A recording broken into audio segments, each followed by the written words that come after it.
ETF index mutual funds నేర్చుకుని stock మార్కెట్లో రాణించాలనుకుంటున్నారా? వెంటనే ఈ నెంబర్కి కాల్ చేయండి.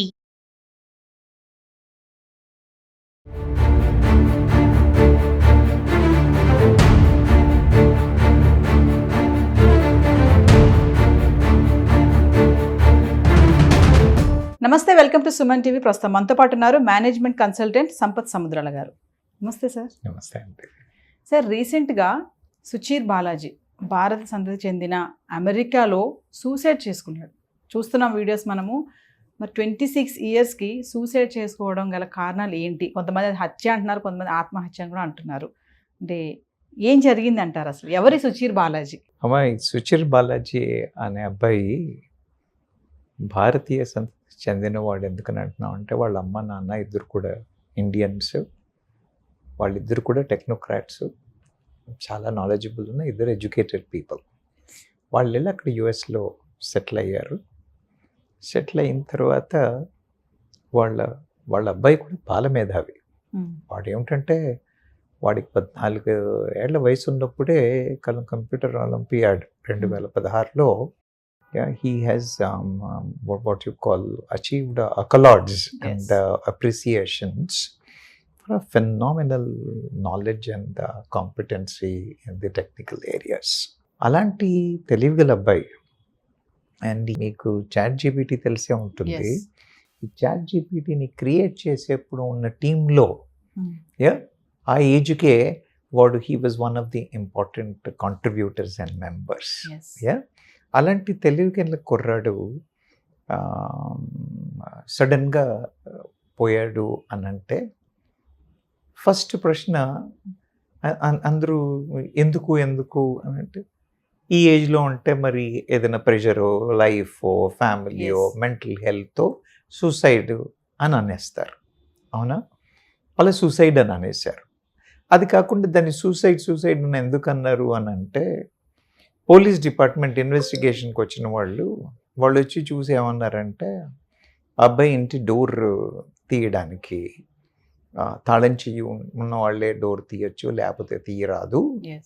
ఆ తర్వాత ఎవరు వచ్చిన దాఖలాలు లేవు, కాబట్టి ఇది సూసైడ్ అని చెప్పేసి ఒక న్యూస్ తెలిసిన గంటలో ఇది సూసైడ్ అని డిక్లేర్ చేశారు. ఇప్పుడు మామూలుగా మనం ఏంటంటే బుల్లెట్స్ ఉన్నాయి అనుకోండి, ఆ బుల్లెట్కి పిస్టల్కి క్రాస్ చెక్ చేయడం, బుల్లెట్ స్టెయిన్స్ ఉంటే అవి క్రాస్ చెక్ చేయడం, ఇలా various aspect there are procedures before declaring whether the suspicious death is a murder or a suicide. మనం లీగల్ యాంగిల్లోకి పోనప్పటికీ కూడా కామన్ మ్యాన్కి తెలిసిన విధంగా పోలీస్ వాళ్ళు చేయాల్సినంత ఇన్వెస్టిగేషన్ చేయకుండా 1 గంట సేపులో దాన్ని సూసైడ్ అని రిపోర్ట్ ఇచ్చేశారు. ఓకే, రిపోర్ట్ ఇచ్చేస్తే వాళ్ళ మదర్ పూర్ణిమారావు గారు అదేంటి ఇలా అవుతుంది, వాడు ఆ వారమే 2 రోజుల ముందో వాడి బర్త్డే, వాడు బర్త్డే సెలబ్రేట్ చేసుకున్నాడు.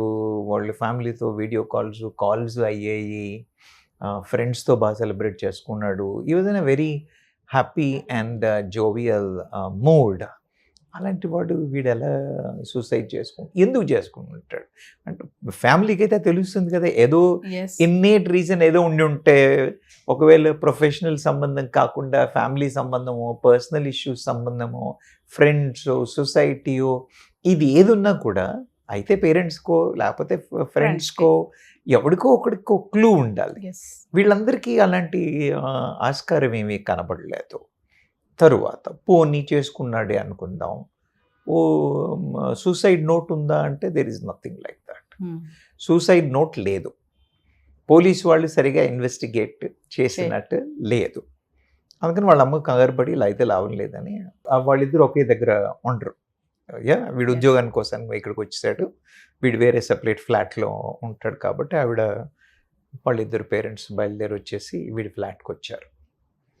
ఫ్లాట్కి వచ్చి చూస్తే వాడు తింటూ సగంలో వదిలేసిన ఫుడ్ బౌల్స్ కనిపించాయి. బాత్రూంలోకి వెళ్ళి చూస్తే ఓకే ఎవరో తల మీద కొడితే ఇది తగిలి అన్న రక్తం ధార Hmm. ఏదైతే బాత్రూంలో కనిపిస్తోందో అది ఎవరో వెనకతల నుంచి కొట్టినట్టు కొట్టినట్టు. కనిపిస్తుంది. అది కాదు అని అనుకుని వచ్చేస్తే బాత్రూమ్ నుంచి బ్లడ్ మరకలు హాల్లో దాకా ఉన్నాయి. సిస్టమ్, కంప్యూటర్ సిస్టమ్ ఎలా ఉందో అలా పెట్టింది ఉంది. పోనీ ఏమైనా నోట్ రాశాడా, ఏమైనా చేశాడా అని చూస్తే ఇవేమీ లేదు. So then she got she said there is something wrong అని చెప్పేసి ఆవిడ ఏం చేసింది, ఆవిడ స్పెషల్ వాళ్ళు ప్రైవేట్ ఇన్వెస్టిగేషన్ ఏజెన్సీని పెడితే, అసలు ఈ డీటెయిల్స్ అన్నీ కూడా ఆ ఇన్వెస్టిగేషన్ ఏజెన్సీ వాళ్ళు అన్నారు. Yes. ఏమనంటే ఆ బిల్డింగ్కి 3 ఎంట్రీలు ఉన్నాయి, ఒక్క ఎంట్రీకే సీసీ సర్వైవల్ కెమెరాలు ఉన్నాయి, కానీ మిగతా వాటికి 20s లేవు. లేవు. కాబట్టి ఎవరు వచ్చారు ఎవరు పోయారు అనేది చెప్పలేము. పాయింట్ 1. Yes. పాయింట్ 2కి వచ్చి చూసినట్టయితే వాళ్ళు గది వాడిది డోర్ తెరిచే ఉండిందో వచ్చేసి ఉంటారు. రెండోది పరిస్థితి చూసినట్టయితే బాత్రూంలో నేను ఇప్పుడు చెప్పినట్టుగా నెత్తుటి మరకలు, ఆ నెత్తుటి మరకలు కూడా ఎలా ఉన్నాయిట అంటే పెనుగులాడడం అంటాం కదా, Yes. ఎవరైనా మనని చేస్తున్నప్పుడు పెనుగులాడితే పెనుగులాడ. అప్పుడు ఎలా అయితే మరకలు పడతాయో, Yes. కాళ్ళు చేతులు బాడీ కదిలినప్పుడు ఎలాంటి మరకలు ఏర్పడతాయో అలాంటి మరకలు ఉన్నాయట బాత్రూంలో. వెళ్ళి చూస్తే వాడి పెన్ డ్రైవ్లో వాడేదో డేటా బ్యాకప్ చేసుకోవడానికి పెట్టుకున్న పెన్ డ్రైవ్లో ఆ పెన్ డ్రైవ్ లేదు, Hmm. Is missing from the spot. Yes. ఇవన్నీ చూసి investigation agency they said this is a clear case of a murder. Clear case of a murder అంటే ఎవరు చేస్తారు? అవునా, ఎవరు చేస్తారు మర్డరు? ఎవడో వచ్చేసి డబ్బులు ఎత్తుకుపోవడానికో ల్యాప్టాప్ ఎత్తుకుపోవడానికి ఇలాంటి క్రైమ్స్ అవ్వచ్చు. మరి ఎవడైనా వచ్చి అన్నాడా అని అంటే ఏ వస్తువుని, ఆ పెన్ డ్రైవ్ ఒక్కటి తప్ప వేరే వస్తువులని వీటిని కూడా ఎవరు టచ్ చేయలేదు. They are all safe. Yes. తర్వాత ఏమో ఎత్తుకుపోయారు ఏదో చేశారు అన్న సిచ్యువేషన్ అక్కడ ఏమీ లేదు. Yes. కాబట్టి ఎవరో పొరంబొకులు చేసి ఉంటారు అనే అవకాశం లేదు. లేదు. మరి అప్పుడు ఇవిడ ఓపెన్ ఏఐకి ఉందా?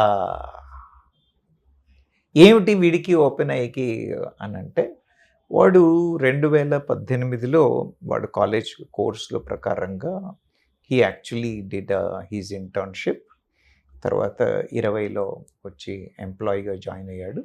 Yes. వాడు బికాజ్ వాడు ఈ చాట్ జీపీటీ విషయంలోనే కానివ్వండి, మిగతా విషయంలో కానివ్వండి, the kind of technical knowledge, the kind of technical ideas, the concepts what he was discussing about, ఆ ఫెటర్నిటీలో he has become a popular figure. Hmm. ఓ మేధావి, Yes. ఆ వయసులో వాడికి ఆ మేధావి అన్న పేరు వచ్చేసింది. ఈ such a intelligent and capable boy. అలాంటి అబ్బాయి వాడు ఓపెన్ ఏఐలో ఉద్యోగంలో జాయిన్ అయ్యాడు. ఓపెన్ ఏఐలో చాట్ జీపీటీ చేస్తున్నప్పుడు he was one of the main contributors to this. Yes. వాడు ఈ కంపైలేషన్ అంతా చేసేప్పుడు వాడికి ఎందుకో అనుమానాలు వచ్చాయి. మనం చేయకూడని పని చేస్తున్నట్టున్నాము, మనం కాపీరైటెడ్ ఇన్ఫర్మేషన్ని మనం వాడుతున్నాము, మనం అనెథికల్ ప్రాక్టీసెస్లో లీగల్గా కాకపోయి ఉండొచ్చు, మనం లీగల్ ఇష్యూస్ లేకపోయి ఉండొచ్చు, కానీ ఎథికల్ ఇష్యూస్ని మనం బ్రేక్ చేస్తున్నాము, ఇది తప్పు అన్నాడు. ఎక్కడైనా సీనియర్లు ఎలా ఉంటారు, నువ్వు Silent గప్చుకోవచ్చు, నువ్వు పని చేయి, నువ్వు చేసే పని నువ్వు చేయి, Yes. You are a technical person, you do it what you are doing అన్నట్టు వాడిని సప్రెస్ చేస్తారు. సప్రెస్ చేసేస్తే కొంతవరకు భరించాడు, కానీ ఒక స్టేజ్ వచ్చిన తర్వాత వాడి ఒప్పుకోలేదు, వాడి పర్సనాలిటీ ఒప్పుకోలేదు. పర్సనాలిటీ ఒప్పుకోకపోతే ఏం చేశాడు, రిజైన్ చేసేసి బయటకు వచ్చేసి he started doing, because he's a phenomenal guy. Yes. Technical consulting, technical assignments వాడు స్వతహాగా చేయడం మొదలెట్టాడు. ఇలా వాడు వర్క్ చేస్తూ ఉన్నప్పుడు వాడికో న్యూయార్క్ టైమ్ నుంచి ఇంటర్వ్యూ వస్తే he participated in an interview. ఆ ఇంటర్వ్యూలో వాడు క్లియర్గా ఇలా జరుగుతోంది, నేను ఇలా Yes. అబ్జర్వ్ చేశాను అని ఈ కాన్సెప్ట్ని ఇలా ఏవైనా తప్పుదోవలు తప్పు పనిచేస్తున్న విషయాల్ని బయట పెట్టే వాళ్ళని విజిల్ బ్లోవర్స్ అంటారు. So he's been projected as a whistle blower by giving this kind of information. మీడియాలో అంతా వచ్చేసింది, పేపర్లో వచ్చేసి డిస్కషన్ వచ్చేసింది. చిత్రం దాంతో ఓపెన్ అయ్యే వాళ్ళకి, న్యూయార్క్ టైమ్స్ వాళ్ళకి లా సూట్స్ పడ్డాయి, 7-8 కేసులు పడ్డాయి. బికాజ్ వాళ్ళు కూడా దే హ్యావ్ దేర్, చెప్పాను కదా లీగల్ ప్రకారంగా పెద్ద తప్పులు లేవు, ఎథికల్గా తప్పులు ఉన్నాయి అన్నాను కదా. సరే, but whatever the reasons, the company వాళ్ళు కూడా they are also the huge company, వాళ్ళకి వీళ్ళకి మధ్య లీగల్ ఇష్యూస్, లీగల్ కేసులు మొదలయ్యాయి. ఇది అనుమానాలకి దారితీస్తుంది. ఓపెన్ అయ్యేలాంటి కంపెనీ చిన్న బచ్చగాడిని చంపించాల్సిన అవసరం ఏముంది అనేది ఒక వాదం అయితే, వాడికి ఏం ఇష్యూస్ లేవు, హీఈస్ అన్ ఇంటెలిజెంట్ గాయ్, బాల మేధావి, వాడు ఏం వాడు మెంటల్ హెల్త్ కూడా ఇష్యూ లేదు, ఫ్యామిలీ ఇష్యూస్ లేవు, ఫైనాన్షియల్ ఇష్యూస్ లేవు, he's having a very happy life, వాడు ఎందుకు చేసుకుంటాడు? కాబట్టి వాడికి ఏమిటి ఉన్న ఛాలెంజ్ వాడి లైఫ్లో అంటే, వాడు చేసిన మేజర్ పొరపాటు ఏంటి అంటే ఓపెన్ ఏఐ మీద దుమారం లేపాడు, పాయింట్ అవుట్ చేసి ఇల్లీగల్ అన్ని బయటకు తీసాడు. ఇల్లీగలా కాదో మనకు తెలీదు. You understand my point? నిజంగానే చేస్తుందా లేదా మనకు తెలీదు. But he has clearly said that there is something wrong going on, there is something cooking up, this is not fair, that is the reason I walked out అని he has raised his voice. Unethical practices అవుతున్నాయి అని అన్నప్పుడు ఖచ్చితంగా వాళ్ళని protect చేసుకోవడం కోసం ఈ కేసులు ఇప్పుడు మళ్ళీ ఇన్వెస్టిగేషన్కి వస్తున్నాయి. This fellow will go and stand up as a witness.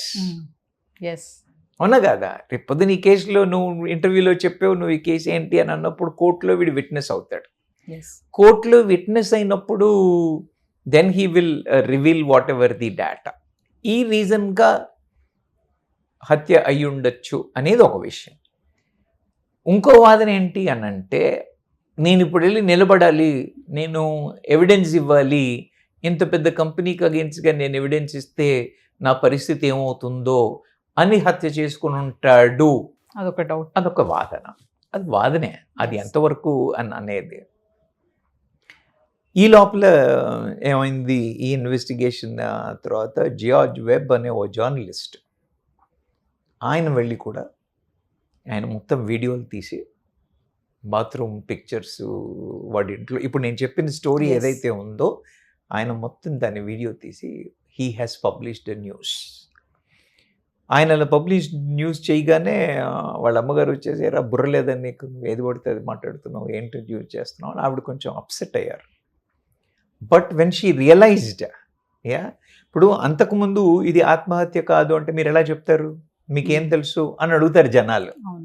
కానీ ఎప్పుడైతే ఈ న్యూస్ బయటకు వచ్చిందో అప్పుడు జనాలందరూ they started looking at this, that gives an impression that there is something, అవునా కదా, there is a foul play, something might have gone wrong అన్న డిస్కషన్స్ వస్తున్నాయి. కాబట్టి ఇప్పుడు ఆవిడ కూడా జార్జ్ వెబ్ క్లియర్గా ఎక్స్ప్లెయిన్ చేశాడు. డోర్ గురించే కానివ్వండి, బాత్రూమ్ ఇష్యూసే కానివ్వండి, కంప్యూటర్ గురించి మాట్లాడిందని కానివ్వండి, వాడి ఫుడ్ బౌల్ గురించి కానివ్వండి.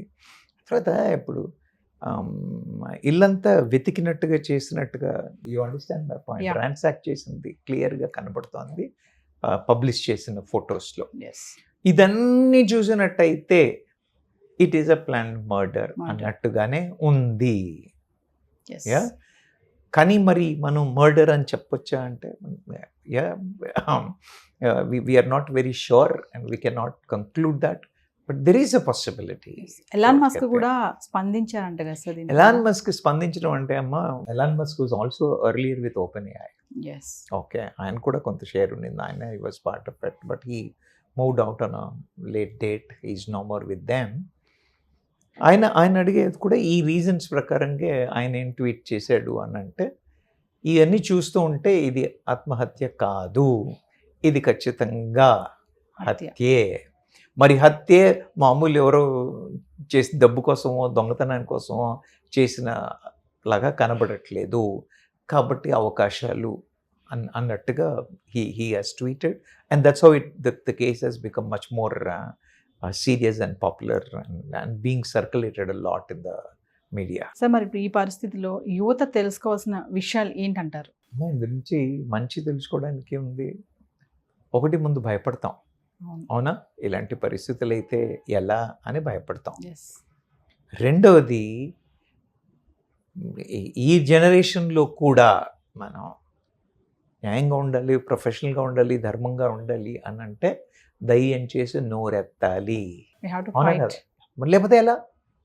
అందరూ భయపడుకుంటూ కూర్చుంటే, కూర్చుంటే ఎలాంటి వాళ్ళు ఏదైనా చేయడానికి అవకాశం ఉంది. కాబట్టి మనం ధైర్యం చెయ్యాలి. ధైర్యం చెయ్యాలి అన్న లెసన్ యువతకు వచ్చినట్టుగానే ప్రభుత్వాలకి, కంట్రోలర్లకి, సిస్టమ్స్కి ఏమనిస్తుంది అంటే ఇలా వచ్చే వాళ్ళకి ప్రొటెక్షన్ ఉండాలి. If the whistle blowers are coming up, if that is happening, whistle blower నువ్వు రా, నీకు ప్రొటెక్ట్ చేస్తాను, నీకు ప్రొటెక్షన్ ఉంది అన్న ధైర్యం ప్రభుత్వాలు ఇవ్వాల్సిన ప్రభుత్వాలకు కూడా ఉంది. అది కాకుండా ముఖ్యంగా ఏంటంటే ఏఐ పాడు చేస్తుందా, మంచి చేస్తుందా అనే డిస్కషన్లు ఎప్పుడు అవుతున్నాయి. ఏంటి సార్, వస్తే ఉద్యోగాలు పోతాయా, దీనివల్ల ఇబ్బందులు వస్తాయా అని ఇలా మాట్లాడుకుంటూనే ఉన్నాం మనం. కాబట్టి అంటే ఏఐ రావడం వల్ల బెనిఫిట్స్ చాలా ఉన్నాయి అన్నమాట, నిజమే. కానీ ఏ దానికైనా you will have good and bad. So దాన్ని సరిగ్గా కంట్రోల్ చేసి అనెథికల్ ఇష్యూ, ఇప్పుడు చూసారు కదా కాపీ రైట్స్ ఇన్ఫ్రింజ్మెంట్ అవ్వడం, అవునా, లీగల్ ఏరియాస్ని క్రాస్ ఓవర్ చేయడం, ఇలాంటివన్నీ జరగకుండా ఉండాలి అని అంటే టెక్నాలజీ పరంగా కూడా మంచి కంట్రోల్స్ రావాలి, లీగల్ సిస్టమ్ పరంగా కూడా మంచి కంట్రోల్స్ రావాలి. ఇది ప్రభుత్వాలకి, టెక్నోక్రాట్స్కి, బిజినెస్ క్రాట్స్కి కూడా ఇది ఒక లెర్నింగ్ అనే చెప్పాలి. Thank you. Thank you.